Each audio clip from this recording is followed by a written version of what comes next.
If you've spent any time in the Golden State, you've probably seen one of these. You may not even live in California and still receive a warning.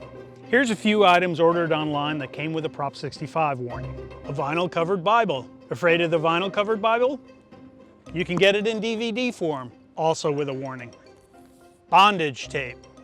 Regular old hardware tape. Tea. Kitty litter was sued over clay dust. Want the alternative pine? That comes with a warning over pine dust. Want to detox your liver with milk thistle? That comes with a warning too. You might see the warning on a website before you order. Or you might find a chemical-free item that also has a warning about containing a chemical known to the state of California. But who's warning you? And about what? The signs are the result of a proposition passed by California voters in 1986. It was called the Safe Drinking Water and Toxic Enforcement Act and labeled Proposition 65.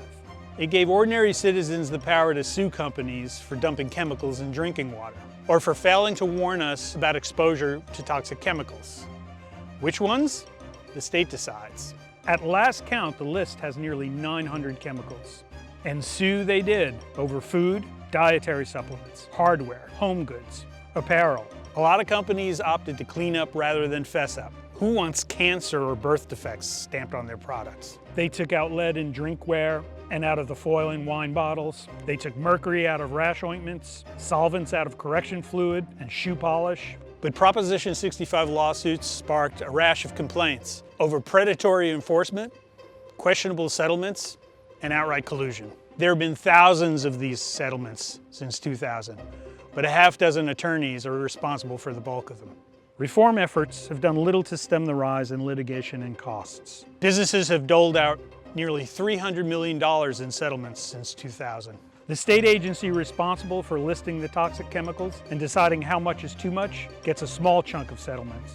But the bulk of the money goes to the attorneys who represent repeat plaintiffs. The companies that are supposed to clean up their products, many of them say they don't even test them. They post a warning to keep lawsuits away. Studies show consumers discount the warnings anyway. Serious risk may lurk behind a Prop 65 warning, or not. And products without a Prop 65 warning, they may still contain toxins at levels worked out in handshake deals between attorneys.